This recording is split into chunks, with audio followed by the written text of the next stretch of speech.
jadi mau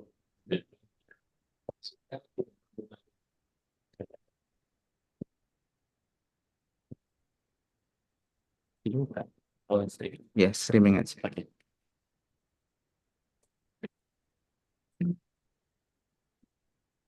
I will put it here. Okay, no problem. Ini dari saja. Scenario ini sesuatu release for the for the in this section. This is a value station. We have Professor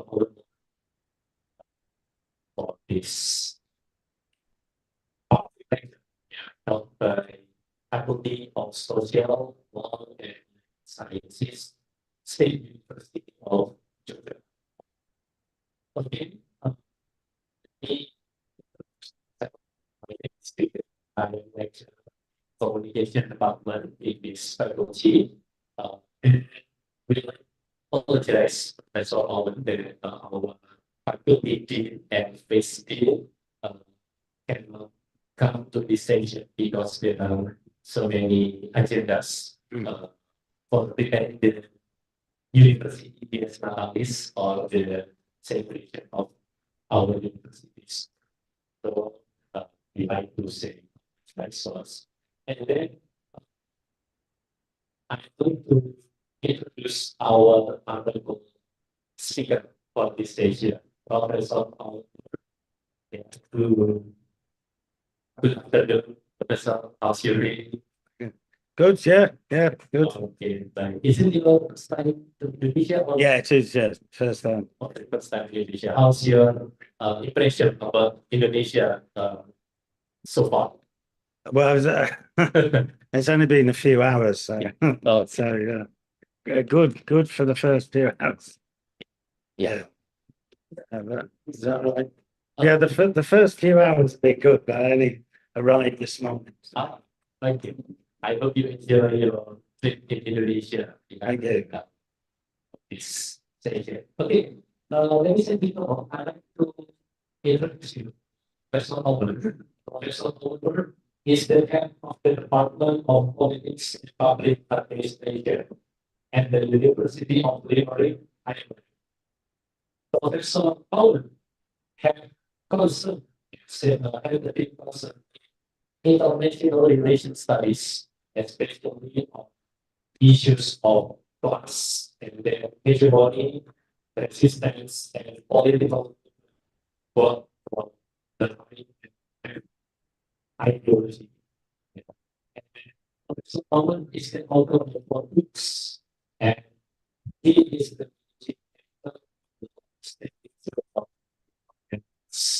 so, ladies and gentlemen, this is a valuable moment for you. Mostly here the visitors came from graduate students as well from public administration and so on. So we can learn the political, especially international relations perspective. This topic is about the crisis. Yeah, as we know, ladies and gentlemen, that our contemporary now is facing so many crises, ranging from pandemic in 2020,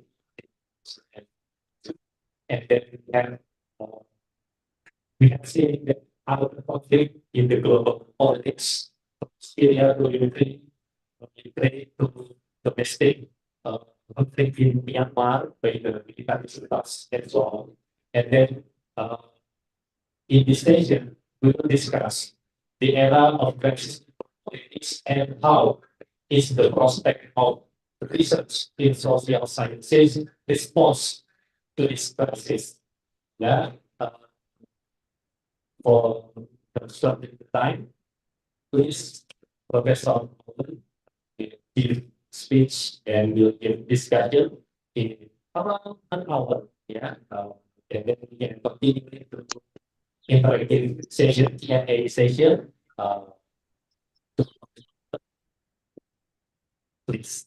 Okay, so thank you very much, and thank you all for for having me. It's delighted to be here. As I say, I've only just arrived, so I'm still a bit jet lagged. I'm not entirely 100% awake, so I apologize for that if I start saying strange things.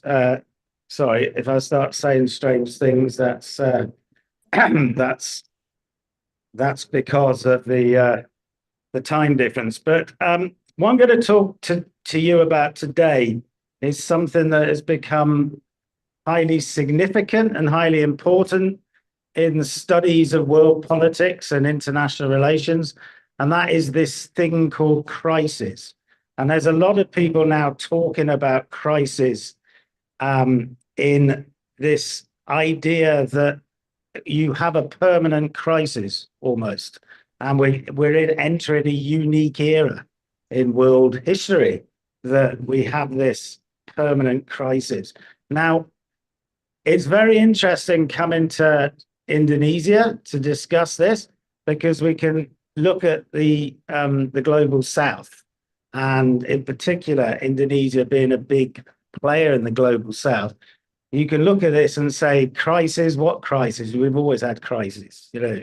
Crises have always existed in the global south. Why are we now suddenly talking about crisis? So there are a number of things here which are quite interesting when we look at things at a more comprehensive level, and we take this thing from a top-down view. Because there's a crisis in the West, then suddenly there's a crisis in world politics as a whole, and international relations talks about crisis. But generally speaking, the era of crisis has been marked by a number of things and a number of forms and a number of crises. The first of this is the obvious, being economic crisis, and how economic crisis developed largely since 2008. But as we can look at this, there are some sort of problems that just limited it to 2008, and much of what happened in 2008 was or after 2008, should I say, most of the consequences of 2008 was things that many people in the global south were already having imposed upon them decades previously. But economic collapse has certainly been one aspect of crisis. Political developments has been another aspect of crisis, but again, they're generally confined to, not always, but have often been confined to quite established advanced states. Another consequence of crisis has been, if you like, another way of understanding crisis has been through the consequence of globalization. So things like COVID, which we discussed earlier, but also migration crisis and the sort of era of disaster capitalism almost, but the era of disasters, shall we say. Fourthly, we have the environmental crisis, which is obviously ongoing and has been ongoing, but there's a significant problem now on whether or not there's certainly whether or not this can actually be overturned in any shape or form. And finally, the geopolitical crisis, which has made itself being known more significantly with events largely in Europe, but also the Middle East, I suppose. So where does this come from? So if people are talking about crisis, what exactly are they talking about, so to speak? So there's a number of sort of arguments which have been put forward to this sort of era of permanent crisis. The first of this is something which has become very important. It's become a buzzword and something that everyone is beginning to talk about, called the polycrisis. Now, the term polycrisis was termed by a French philosopher in the early 1990s called Edgar Morin. There he is there. an old French philosopher. And he really just used the term to describe how Crisis. human society gets to a situation where you have a domino effect of crises, you have a domino effect of problems, and these problems multiply and they go on and on and on and on. A historian called Adam Tooze has used this term. And what he basically says is that we're in an era of the polycrisis in which you have, in which you're seeing a collection of multiple crises all emerging at once, and they're sort of interconnected. So one crisis doesn't appear in isolation. A crisis is happening, and you'll have another crisis and another crisis and another crisis. And this is something which is almost, I wouldn't say permanent, but it's something that is going to come more and more and more. And so it sort of refers to a collection of related crises that all run into each other. So that's the point, that you've had one specific crisis and it's quickly followed by another. So this is what Adam Tooze refers to. Now, he's really talking, and a lot of these aspects of crisis are talking about the problems with the post-Cold War era, if you like, the era after 1990, where you had a sort of new world order based on American-inspired, what became known as neoliberal capitalism, and that system where you have obviously a free market generated economic system based upon unanimously, if you like, upon globalization and sort of neoliberal capitalism. And it's this which is basically, this is the crisis of this system, and this is creating various things. So if that is one of the sort of suggestions, there's other suggestions here that we have a sort of what can be seen as an interregnum, an unraveling of this specific system. And that sort of comes out with the notion that the old age is dying, but the new age cannot yet be born. And that was a quote from Antonio Gramsci, who was an Italian political theorist and well, he was a political leader at one point in the 1930s, who wrote quite a lot about organic crisis and came out of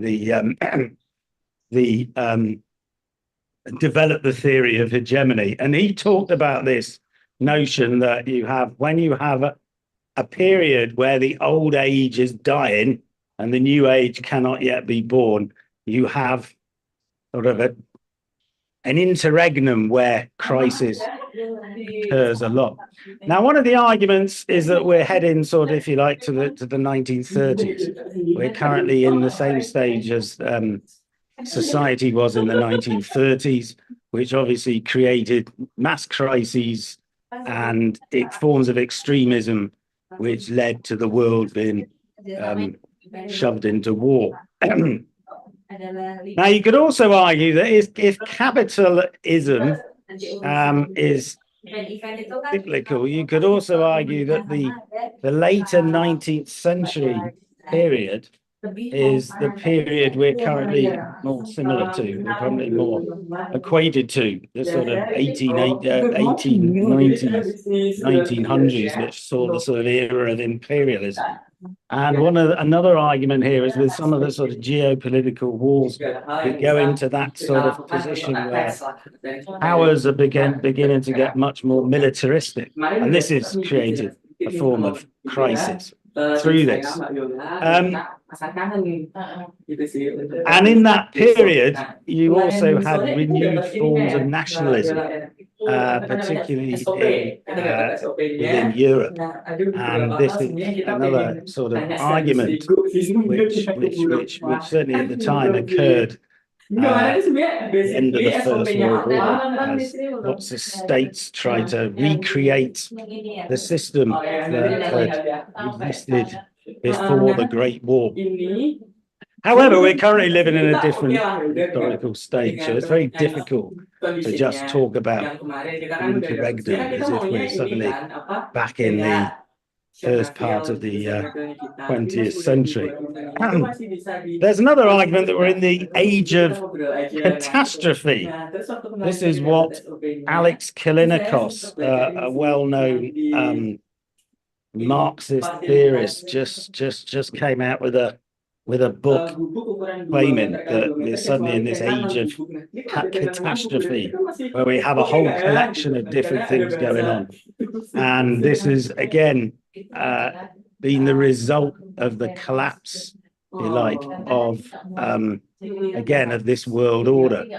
So lots of sort of pictures here, which you can see dotted around, starting from, you know, what happened in America in the last election, Trump's election, or Trump's refusal not to be elected, and the reaction against that, which was quite extraordinary, in the sort of the supposed home of democracy, if you like, the developed the country which placed itself out as being the most democratic symbol.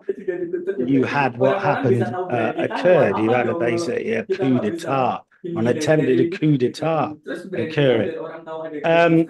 So this sort of played out with the emergence of far-right forces in Europe, which you haven't seen obviously for a long time, but also the emergence of leaders, strong leaders in the global south. People like Narendra Modi and various other Bolsonaro, various other sort of characters who have occurred, and they're not necessarily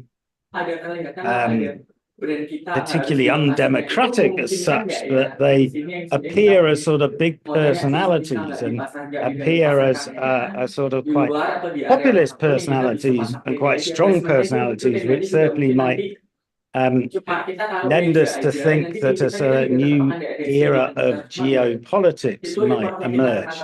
And then on top of that, we've seen the recent wars in Palestine and Ukraine, conflicts in the Red Sea, etc., and the environmental problems rise even more. And the top left, again, is a bit of a Western problem, and it's all a problem you have in the certain countries in, again, the so-called advanced countries. And it's another argument here that the age of catastrophe is being hit mainly in places like Britain and the US, which have fallen apart almost.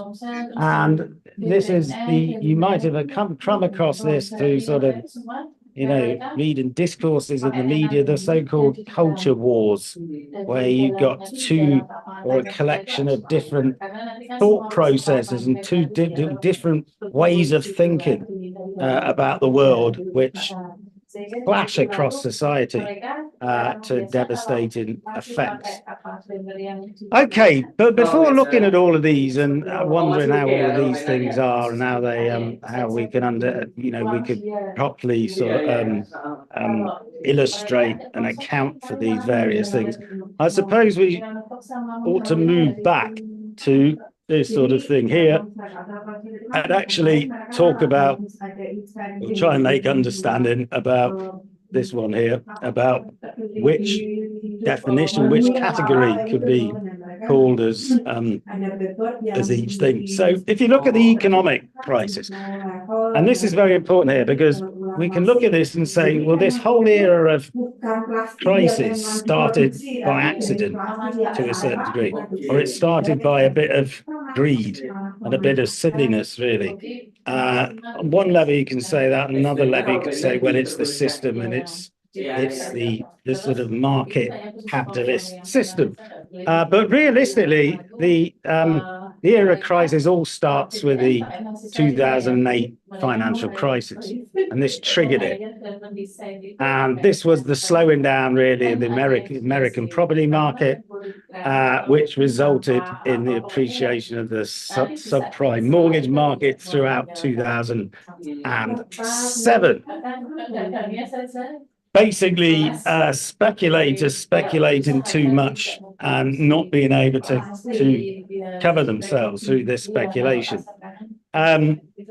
The US obviously responded by putting in an economic stimulus act that looked to re-engage the market, re-energize the market.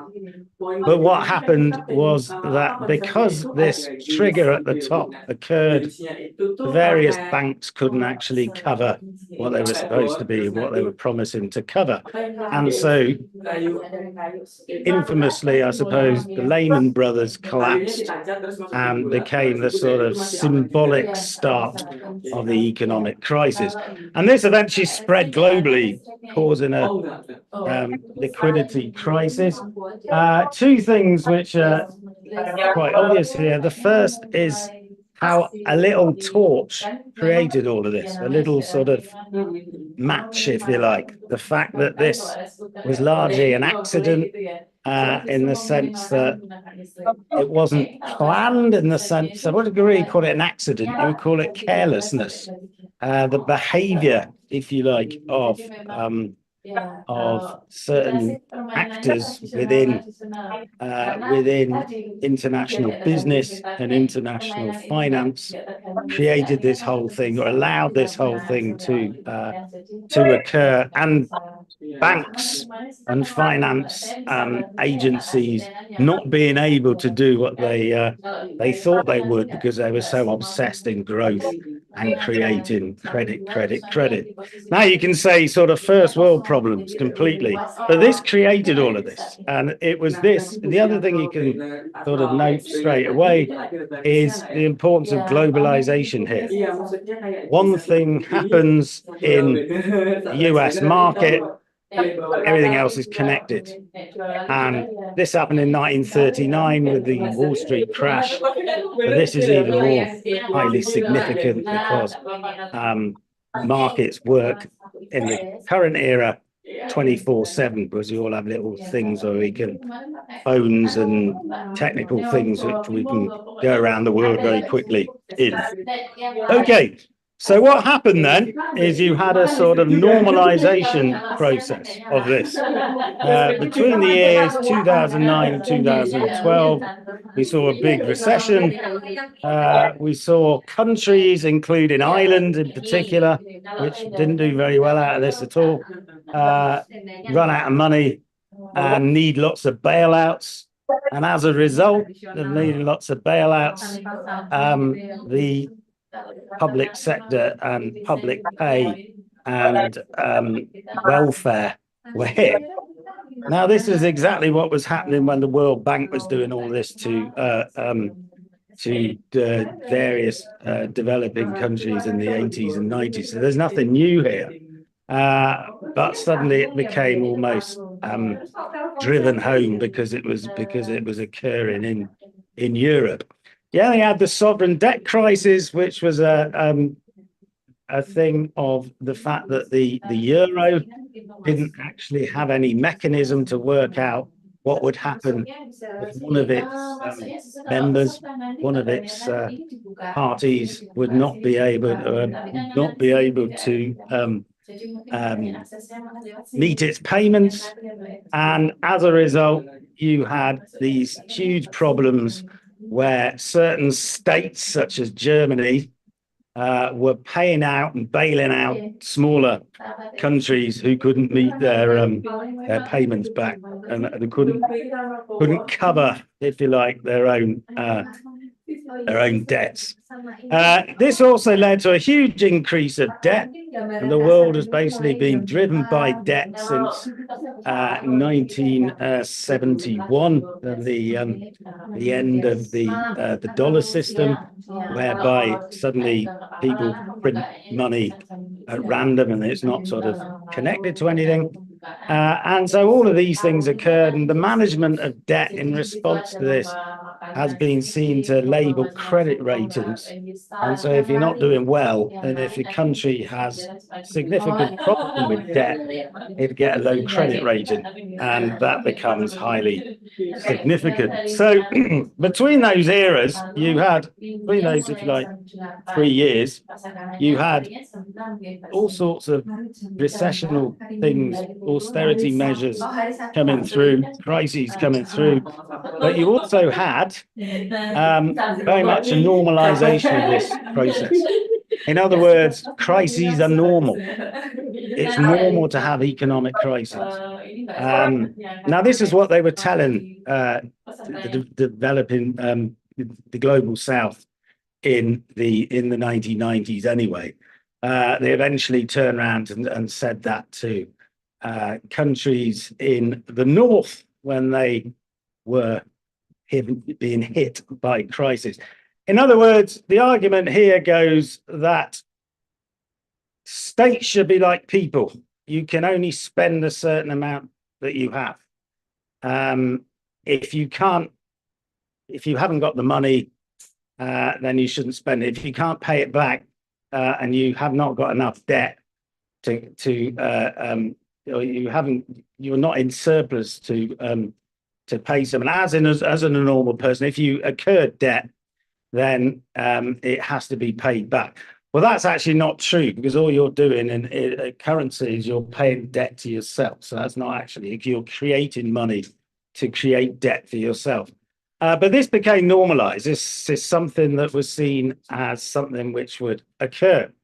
You also had this sort of normalization of the boom and bust process, that somehow it was normal, and it certainly is normal in certain free market capitalist systems, to have a period where you have lots of boom, lots of increase of sort of economic prosperity, followed by a bust where people have to tighten their belts. And this was seen as normal. Now, two sort of old political economists were wheeled out here. One of them was a guy called John Maynard Keynes, who was someone who was very dominant in economics throughout the 20th century, as being an individual who believed that the state should play a much more significant role in bailing out economies. And obviously, during the crisis, he became much more important. More so was a guy called Minsky, and what was known as Hermann Minsky and the Minsky cycle. So that's this gentleman here. Now, what he argued and what he suggested was that economics and businesses go through cycles, and you have a big boom and it reaches hitting point, and then you have a bust and you go up again, and it's a cyclical thing. Now, he was actually critical of this, but as crisis was normalized by sort of 2012, it was seen that this in itself was a normal thing to happen. And so this was one way of sort of managing economic crisis. And then we come to political forms of crises. Now, this is happening in other different ways, but again, it's largely focused, but again, not always focused, but largely focused in the global north, where you've had an emergence of right-wing populism, right-wing groups, right-wing political parties, strange things that have occurred within certain countries across Europe. Not just at the right, France had two prominent parties, and within one election, these two parties disappeared and were replaced by a completely new one. That sort of thing just didn't happen previously. But you've had right-wing populism, you've had right-wing campaigns. This has come abroad, as I say, not just within the North, but this has sort of filtered around within sort of key states in the global South. And you've also had this sort of return, if you like, to some form of or understanding of protectionism, or a certainly an argument that protectionist goals, so in other words, countries, instead of looking to engage with free market capitalism, have looked to create protectionist measures to protect their own domestic industries. And this was a big thing behind Donald Trump. The other thing about Donald Trump, and he was only there 4 years, but he might now be back another 4 years, was you had a complete and utter maverick, whether you like him or not, in the White House. This was not someone who sort of followed a democratic path. This was someone who was completely way out there and came in and tore up every rule you could possibly tear up and continued to tear it up. And this was certainly something which was highly irregular. On top of that, you had, and this is closer to where I am in Ireland, the big sort of thing there, you've had Brexit. So this is the United Kingdom leaving the European Union. Now, this was sort of seen almost, and it has been seen as almost a country metaphorically taking a machine gun and blowing its leg off, because they left the European Union without any plan of what they were going to do and what they were going to replace it with, or what they're going to do in their place. And as a result, you just had a sustained sort of period of, I suppose, stagnation, as all their industries, which were completely based on the EU markets, have been hit and hit and hit. That brings us finally back to this thing I said earlier, the sort of culture wars, the whole sort of this occurs within, secular group, within forms of religion, within forms of mindsets in which we understand how society should exist and how society should live. And culture wars have very much gone beyond borders and have been something that has been very much transnational in nature, with the sort of often a sort of multiracial, multicultural approach, which is sort of very inclusive to how society can develop, against something which is quite sort of one-dimensional and narrow and traditional, I suppose, in that sense. So they're the sort of two sort of factors, the economic and the political. But we've seen other things, obviously, in the last few years, which have been quite bizarre. Obviously, and I don't want to talk about it huge depth, but everyone knows about the COVID crisis. Obviously, it all now seems like a bit of a dream that states went into lockdown for large periods of time, and the world didn't really stop, but it protracted itself in peculiar ways.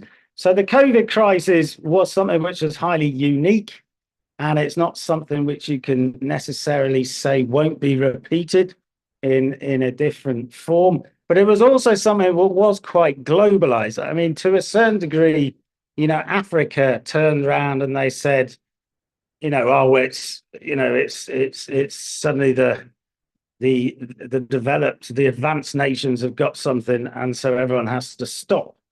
It's their sort of version of Ebola. But it was pretty much a global factor and a global form during COVID, which led to all sorts of societal things and various other things. The global south obviously had more deaths from COVID, so that was another factor. The migration crisis, and this promotes another sort of culture wars where you see old in sort of in cultural colonial powers really turning around and saying, right, we're going to try and stop migration to a certain degree. And something that these various countries, if you like, had a part in sparking, possibly through not just colonialism, but through the occurrences that occurred since then. And now they're sort of turning around and they're saying, sorry, there's no more room in the inn. And the population increase due to various factors through population booms have created significant forms of migration, which have also emerged from the sort of this era of emergency or an era of disaster that we're often finding ourselves in.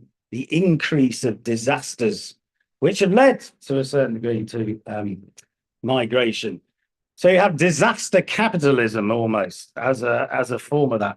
COVID also saw a form of COVID capitalism as everything went online, and it was seen that the world could perfectly easily exist online and still facilitate itself online without much of a problem. Certain things did better than others, but it adapted.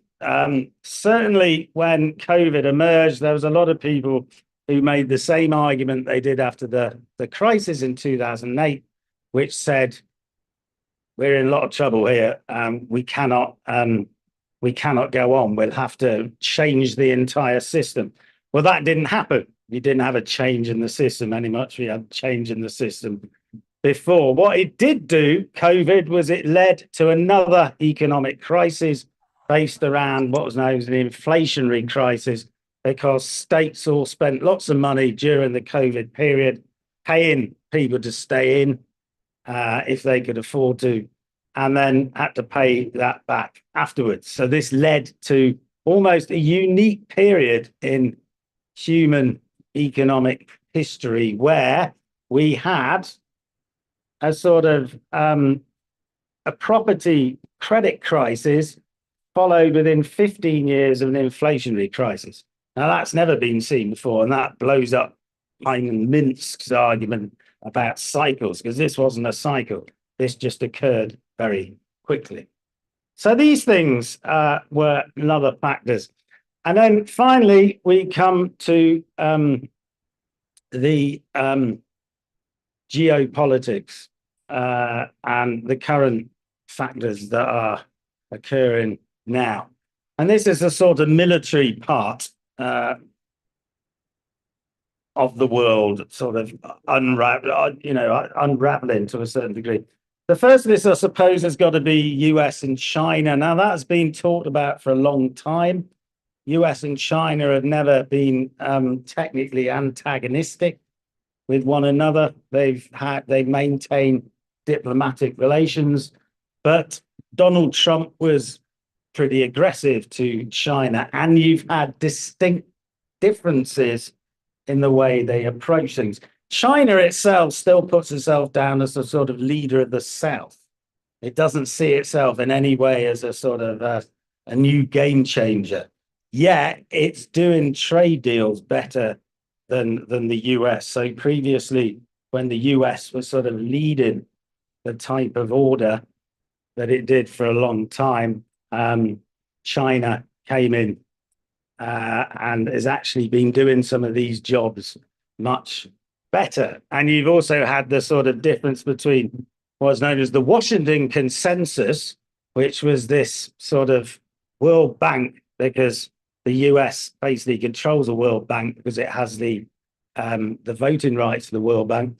And you had this World Bank system of who was, if a country was in crisis, how they were maintained, how order was maintained, versus what's known as the Beijing Consensus, where China would offer loans to specific countries for investment. So this is slightly different. You also obviously have different spheres of influence. I mean, obviously here, in this part of the world, moving from a position where it was heavily, if you like, influenced by the US during the Cold War, that's obviously gone, and China's influence has become more and more significant.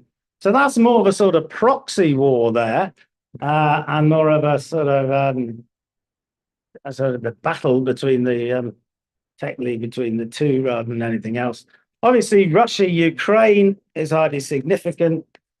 Thank you. And where that's going is highly significant. A lot of people look at Russia, Ukraine, and see this distinctively as a geopolitical fight between how much is controlled by the so-called West, NATO and the Europe and the US through NATO, and how much is controlled by Central Asia or Russia.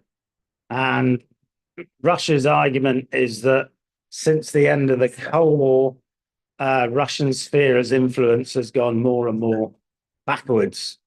It's eaten into itself. And so you have that argument too. Obviously, for Ukraine, the majority of people in Ukraine, it's just arguing to be an independent state as opposed to anything else. You've recently had the Red Sea crisis, where you've had obviously embargoes cut off, which had huge concerns with production lines through sea routes, which has also created all sorts of problems and forms of militarism. And then obviously the sort of big one at the moment in Gaza with Palestine, Israel, Palestine. And then following that, the Middle East proxy war, the sort of Saudi versus Iran, and what will happen with that and how will that develop. Now, all of these things are sort of pointing to a sort of increased forms of militarization, where you've seen this expansion of NATO across the board, and potentially expansion of other spheres of influence. And this has all occurred at the same time as the sort of rise of, well, it's the continued rise of terrorism. There's not, it hasn't just appeared overnight, it's continued to rise up. Right, not quite sure what I'm doing with this slide because I've got and I obviously forgot to finish it. So the environment, I think we can see really what's happening here with you've got significant problems here in the sense that according to the Paris Agreement, the protocol which was signed by, I think now pretty much every country apart from one. The US obviously did sign it and didn't sign it, but it has signed it now. You have this sort of argument that climate change is going to occur, whether we like it or not. There's nothing to do about it. So you have this sort of notion, really, that if you continue on the sort of business as usual, by the end of 2100, you will have large parts of the world underground, because you will have a sort of 0.4 minus 4% percentage, 0.5% percentage.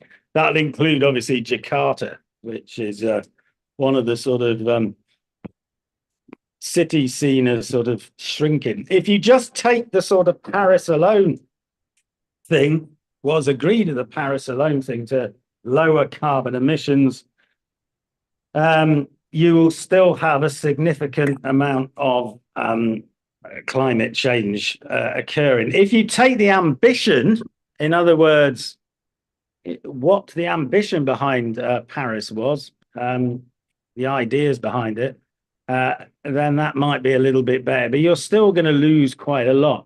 And even if you go to net zero, you're not going to have anything irreversible. Things have been irreversibly damaged.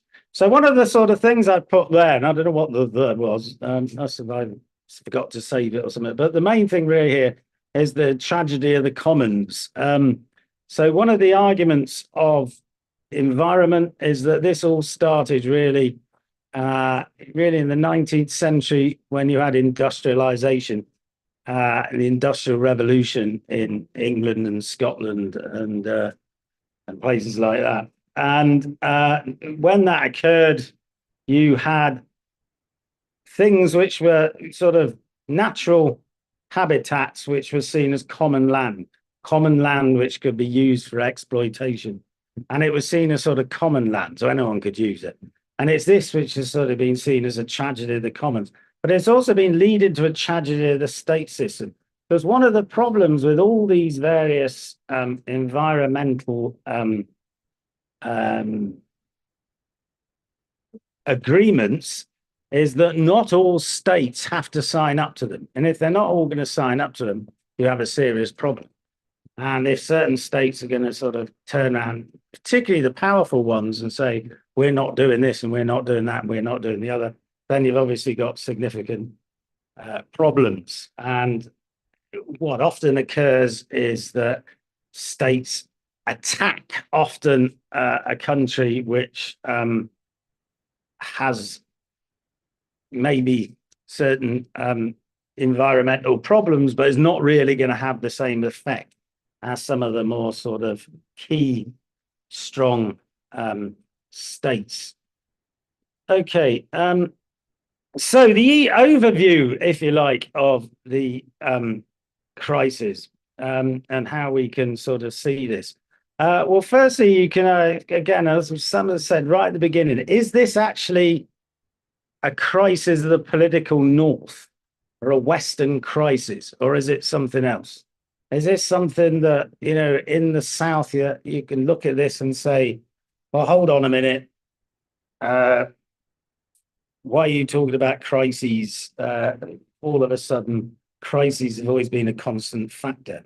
Suddenly, this has become more significant. Suddenly, this has become something that is forged across the board. Obviously, we talk about austerity, we talk about the fallout of economic crises. This is particularly interesting because, as I said, during the debt crisis with World Bank IMF measures, this was always occurring. You were always getting this with certain states in the global South. You could also make an argument that the North's distress is the South's opportunity. This is sort of seen as a chance that the global South could organize and push some sort of alternative forward, which would be far more progressive, I suppose. Certainly can be seen with, I suppose, China leading certain things, particularly in trade negotiations, when the US in particular are dropping out. Reminiscent of, if you've ever done development studies, Andre Gunter Frank's Underdevelopment, sort of arguing that during times of crisis, the lesser developed states do a lot better because the system always is geared towards one core state doing better because he's outdoing the peripheral state. So, you know, the South does worse because it's in a system with the North, who's always calling the shots. And so you have this dependency relationship. Having said all of that, obviously, much of the significant fallouts are still felt in the global South. Various disasters, various emergencies, the various wars, the various civil wars, and the migration and the regimes which migrants are moving away from have often, obviously, occurred still from the South. You've also got the sort of system which is intertwined very much in practical, technical forms due to the complexities of globalization. What I mean here is that we're in a sort of unique era where the world works 24/7, where we, due to the internet and due to communications, we can't really see things as much as in black and white, as much as we used to, particularly when we have things like information which are propelled from one place to another. The other sort of, I suppose, way of looking at this is through the notion of regionalism and the potential regional split. Now, I talked about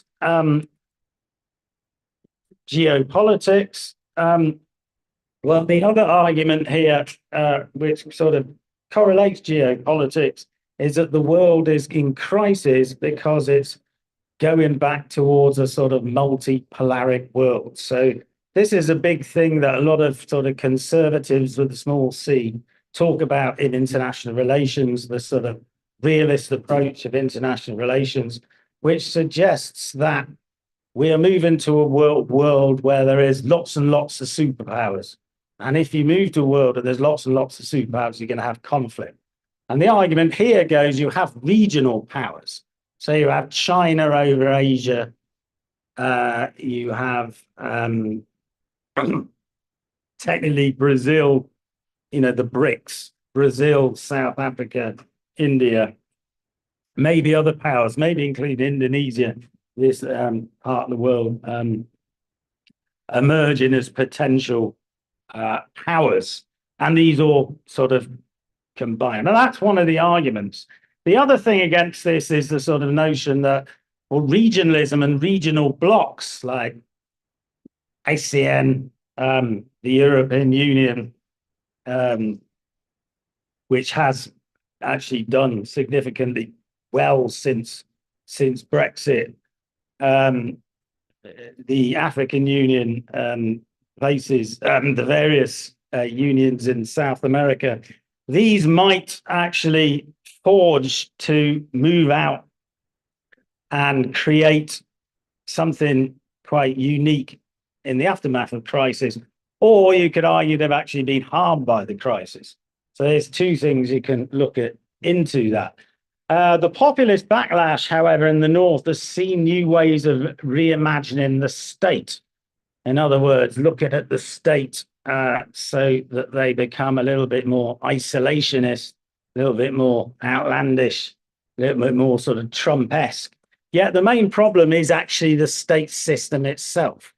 The fact that we live in a global age, and this age which perpetrates crisis, and we still manage this through the state system. And that's a significant problem, particularly if you look at COVID and how COVID was managed. It was managed, obviously, by states, not by international organizations. And states actually played a more significant role in the way they do this. And it's, again, a problem when we look at international organization. So I suppose one of the arguments would be, would regional alignment reform the nature of neoliberal capitalism, in the sense that would it try and reform it and make it nicer? Would it transform it, or would in fact it revive it? Would China actually be a better sort of governor of this system than the US? Chinese will obviously deny that, and they would deny that they ever were, but there's still the practices of the modern world as such that, as we all live by the practices of the modern world, by holding our phones through information and every other factor. We all take a large chunk out of it and are all stakeholders to a certain degree, and so as a result of that, we're all contributing. So just how I'd like to see this, if you like, is more of a sort of a gradual unraveling of the post-Cold War system. And that's how I see it. Rather than a crisis occurring, I can see the world sort of unraveling. And it's almost like the world refusing to actually get its head out of the sands, largely because we live in this sort of system of the state system, that the world is sort of falling around slowly, but all states really want to do is to try and keep going as they were before. And that brings us to an individual called Karl Polanyi, is the last guy I want to talk about today, who was a political economist who was writing in the 1940s, and he's become highly significant again today with all the current things going on in the world. And he was sort of argued, he looked in the 19th century and he said the reason why you had two world wars in the 20th century was because you had a market system that refused to admit it had significant problems to it. And that's the same with the current system we live in now. It's a sort of tight, it's a market system, it's a neoliberal capitalist system which refused to sort of see the faults. And instead of trying up to reform them, it doesn't do anything about it. And eventually it was a war, the Second World War, which led to the reform of that system. But we're not actually there yet. We haven't actually seen the thing collapse. It's just sort of fading away, which doesn't leave us a particularly nice, rosy picture. But that's how I see it. But that's slightly different from just seeing it as this sort of world of crisis, the poly crisis. And people like that would suggest. Okay, I will leave it there. Good. Far too much. Ladies and gentlemen,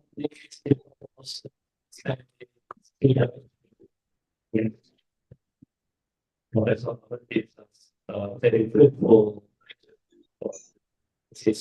So if we can take a multiple crisis. Yeah. It's multiple crisis that to each other and seriously sense of crisis both in international and the national. Okay, ladies and gentlemen, we entering the Q&A session. It is first phase. I would like to give opportunity three participants to ask give another perspective. Okay, so who's the first question? First of all, please, three participants. Three questions. Okay. What's the second? What's the last? Or maybe another perspective on Professor Novel's lecture. Okay, second. Ladies and gentlemen, don't be hesitant. I'm trying to translate your questions in and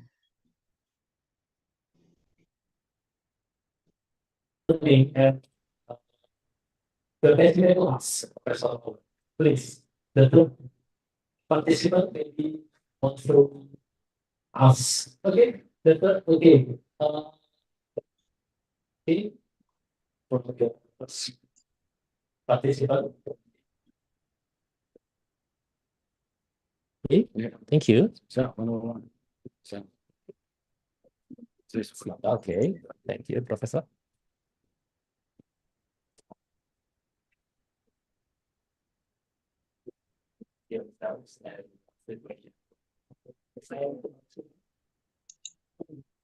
Right.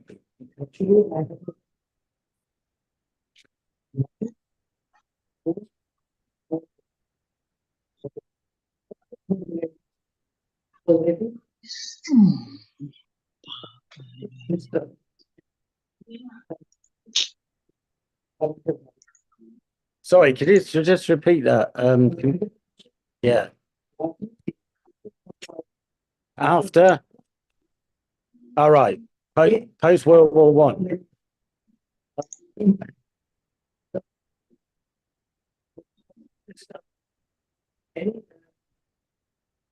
Political crisis. Okay.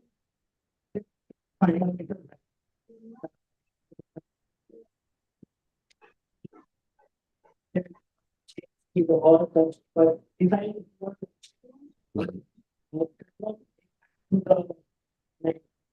is USA Russia.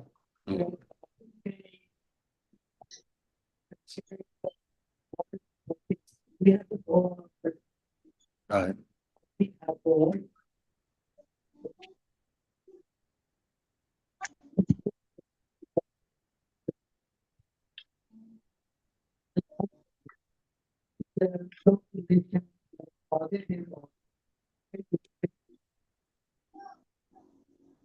Okay. Did it or does it? Okay. Yeah. Yeah, good question. Okay.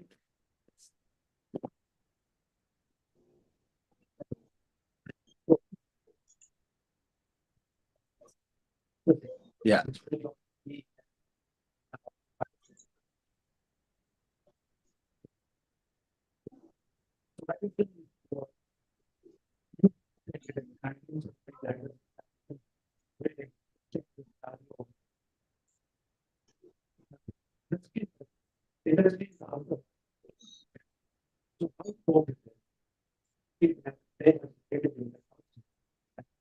So how can one can cope with this problem? This problem is Yeah.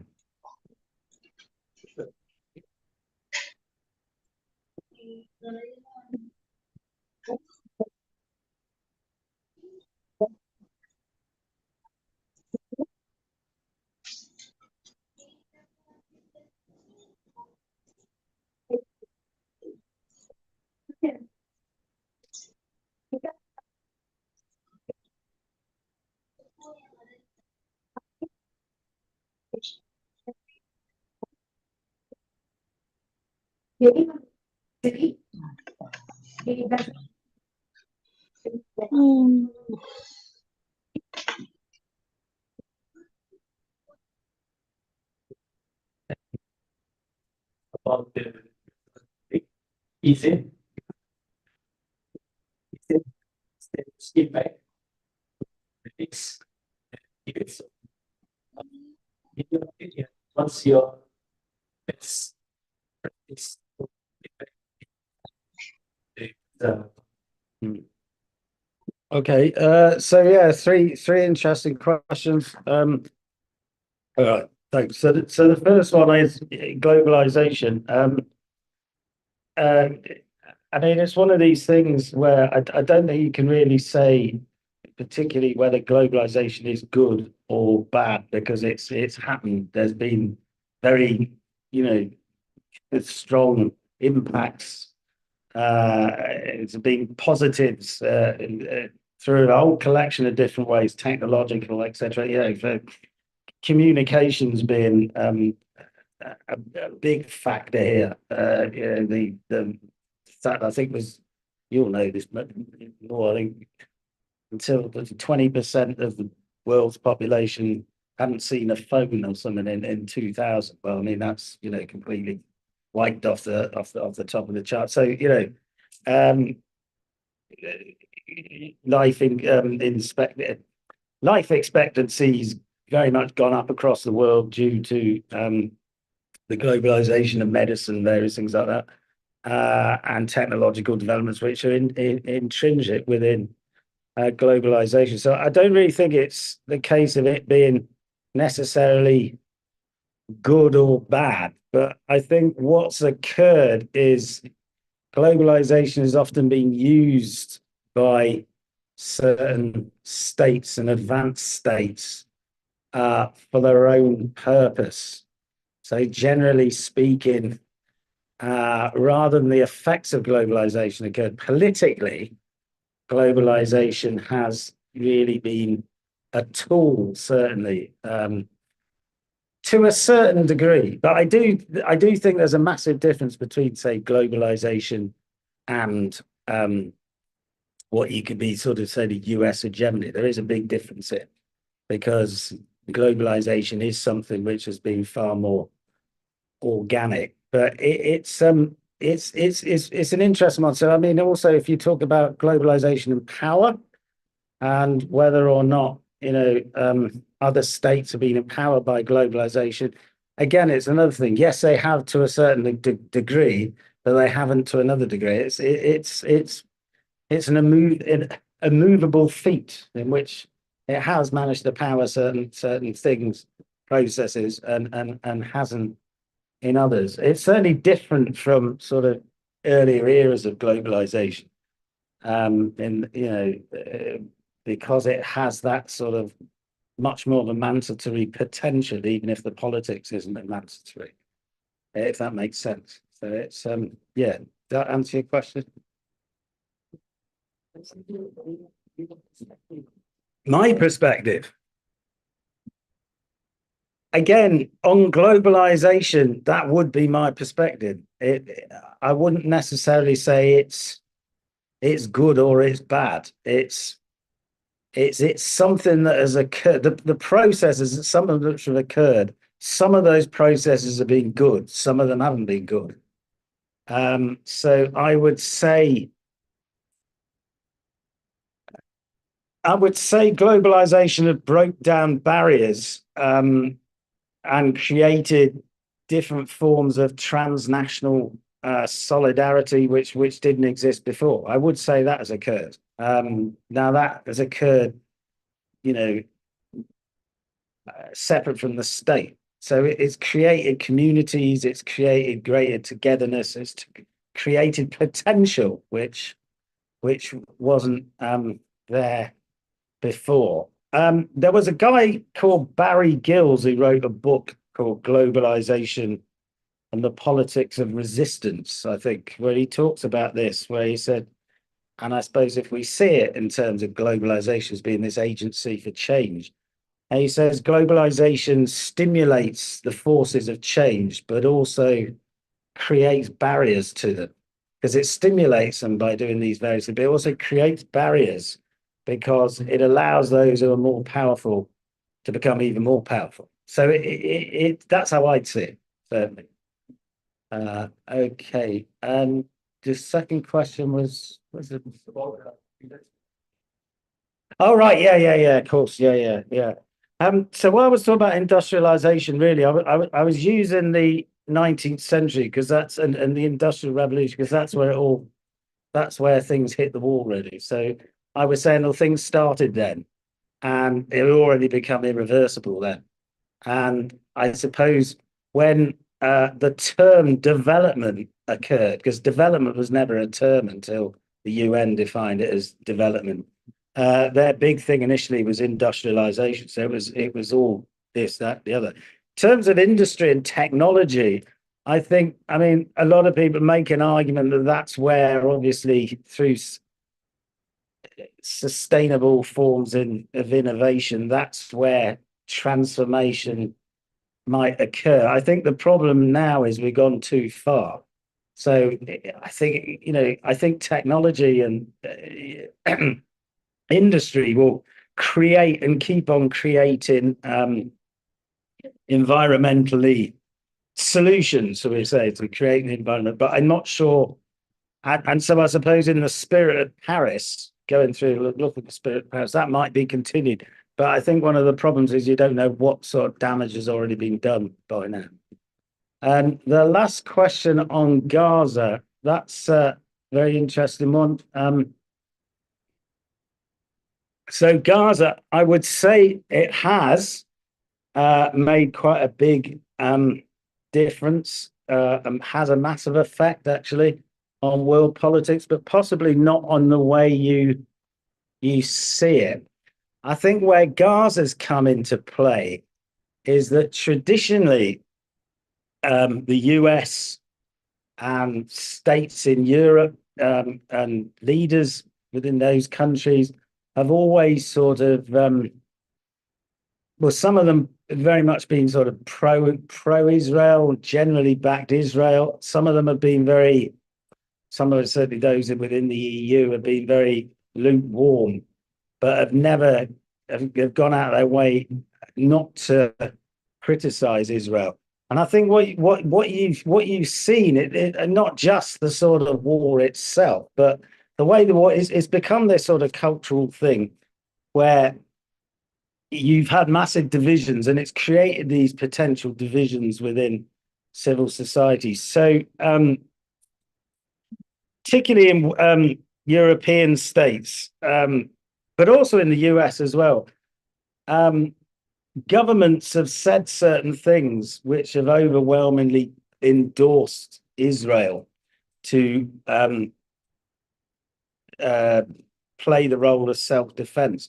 And that's significantly backfired because generally the public opinion has turned against it, and it's turned against what they see as a genocide and what public opinion sees as a genocide. So I think that's massive because that's going to have a significant cultural effect. So whilst I think there are a number of things that the Palestine conflict will have in terms of geopolitics and in terms of you know drying up over certain forms of production and things like that, commercial decline from the conflict.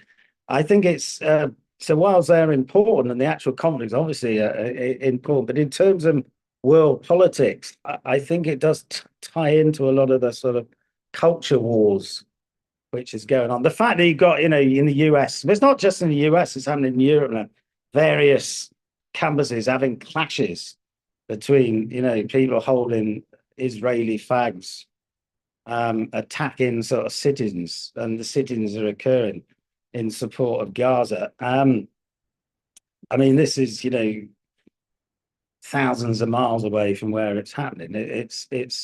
It's certainly it's a conflict, but it's become this sort of global conflict in terms of identities.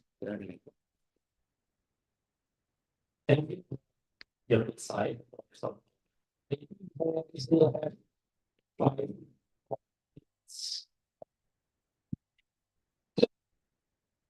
participants being able to ask or share your perspectives on this issue. Okay. Okay. So,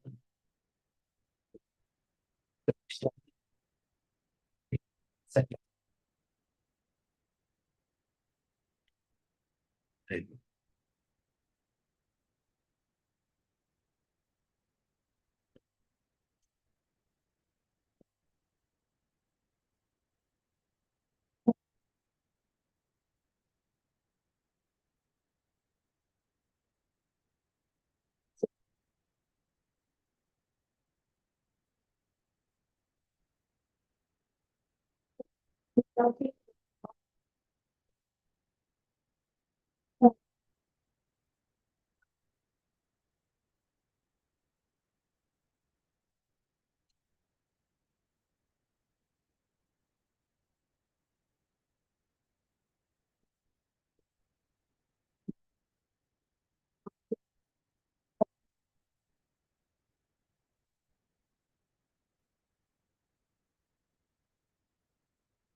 Yeah, but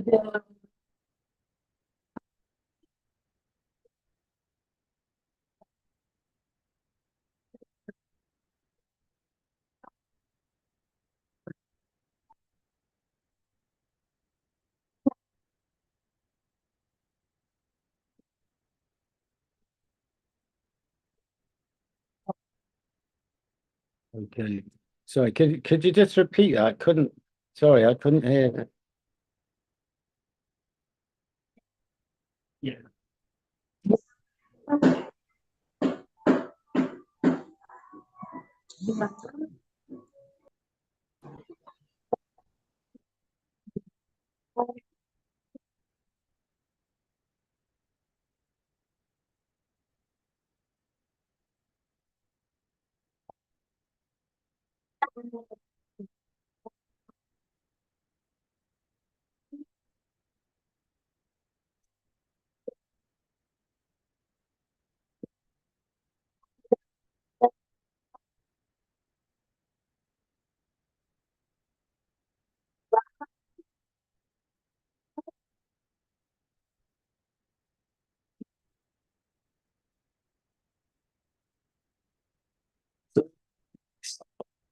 globalization, which occurred in the USA.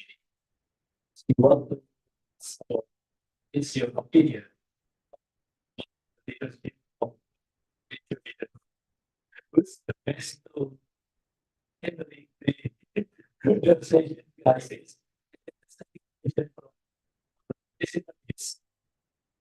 Is it possible that the globalization which occurs nowadays will lead to World War III? Live to. World War III. Oh, right. Okay. Okay.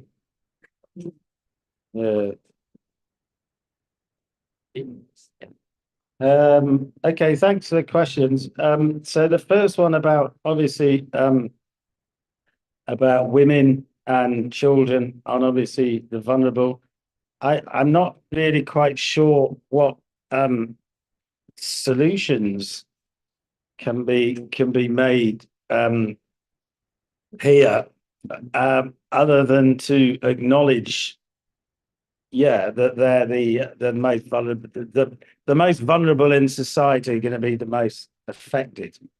And I mean, this is why I think you have to be careful a little bit when you talk about, oh, well, this is a crisis for those in the north and for, men in banking, because it isn't. At the end of the day, it's to do, the most affected, the most vulnerable, and the most vulnerable, as you said, are those marginalized in society.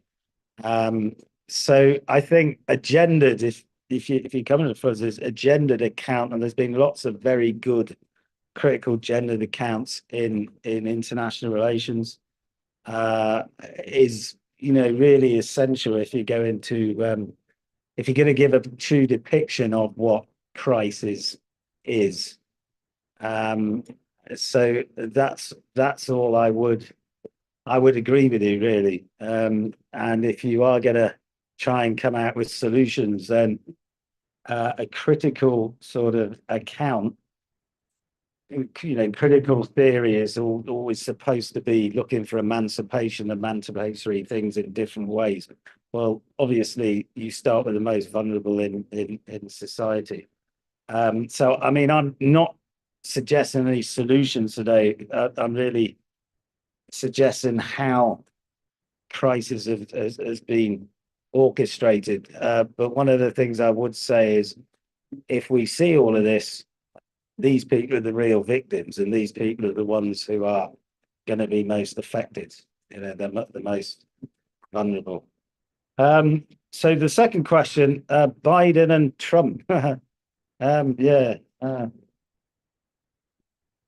I just think it's incredible that you've got a country like the US and you're going into an election with a man who doesn't know what time of day it is because he's too old, and another guy who's, well, I don't know, who's about to go to prison for being a crook. It's incredible. It's so I mean, if the crisis is anything, it starts there. I don't know.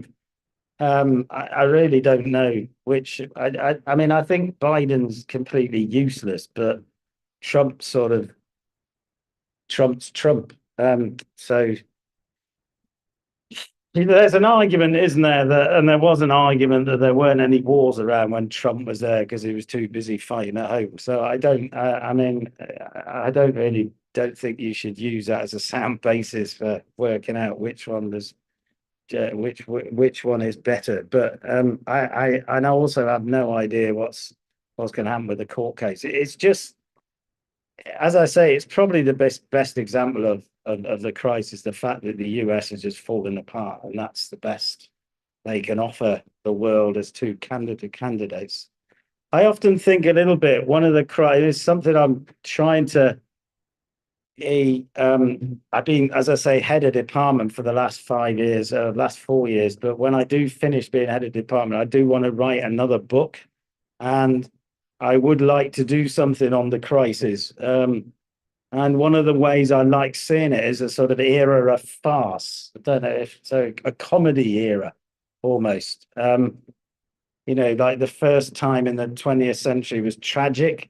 Well, it's just laughable. It's funny. It's if it wasn't so tragic, it would be funny, but because it comic almost.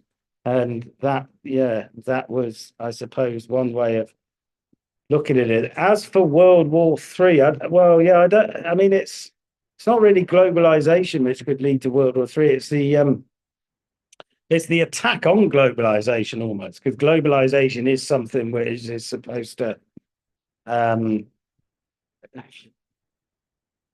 create linkages, and this is almost an attack on globalization. It's an attack back to fragmentation.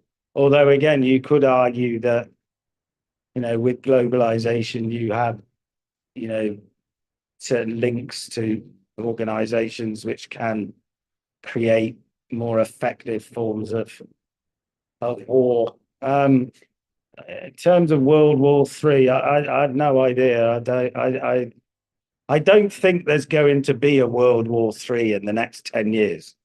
I might be wrong, but I really cannot see we've reached a stage in society where lots of people are going to embark and start fighting. If you mean by World War Three a nuclear war, then it's a possibility, but I don't think that will occur unless you have a collection of complete mavericks in charge. But as I've just said, you have, but other forces will probably stop them from doing it. So I can't see, one of the reasons I can't see something like the First and Second World War, the Third World War following the First and Second World War, is largely because in the West and in Western countries, and a lot of Western countries, particularly in Europe, people just won't go to war. It's as simple as that. They don't want to go to war. You know, they don't want to go to war for their country because they don't feel that connected with their country. So it's a different thing. And the people who do, and the people who are very connected are generally quite, and the, you know, people in the culture war, so to speak, who've been quite sort of keen in resurrecting nationalism, you know, Donald Trump supporters. A lot of them are quite old. They're sort of, most of their supporters are over a certain age. They're not going to be much good in war, wouldn't have thought. So no, I can't really see it in those terms. It's too straightforward, I think. I don't know. Yeah. Okay, thank you, Professor. Please, close the Professor. Of course, we want to make a research with Professor Owen here. Interesting presented by him on crisis, but of course, the it's okay. Yeah, so maybe if you want to discuss with Professor Owen, maybe you can ask for this permission, maybe Professor Owen. Okay, if it sounds or participation in University of Yogyakarta clinics for faculty and this faculty team. You can we can therefore further cooperation between as international upcoming events. I like to say thank you and see jika ada hal yang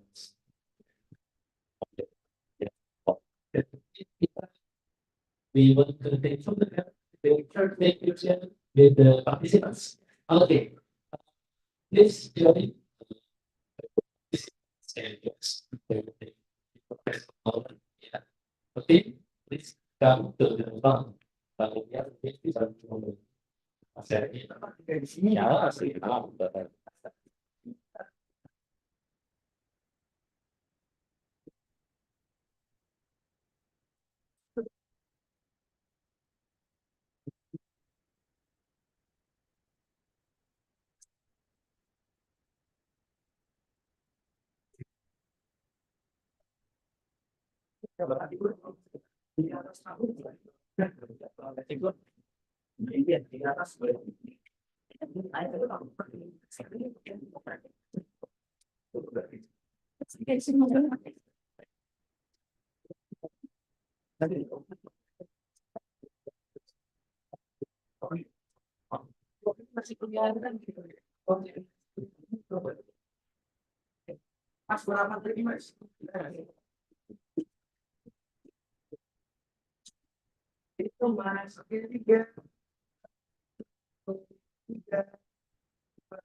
Yeah,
yeah.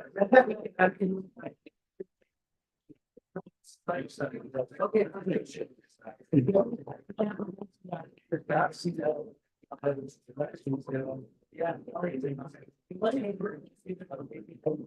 Yeah.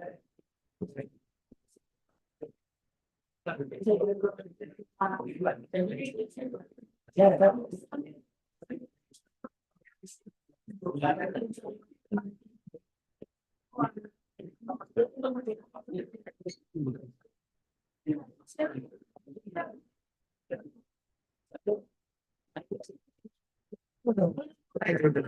I mean, first is, yes, I am still not breaking into the.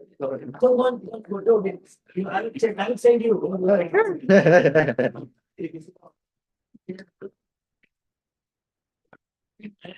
Okay, thank you. Yeah, sure.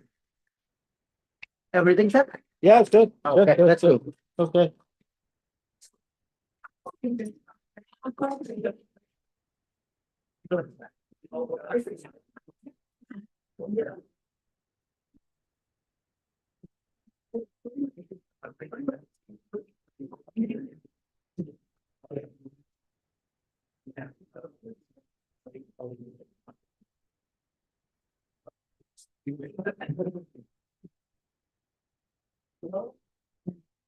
Yeah.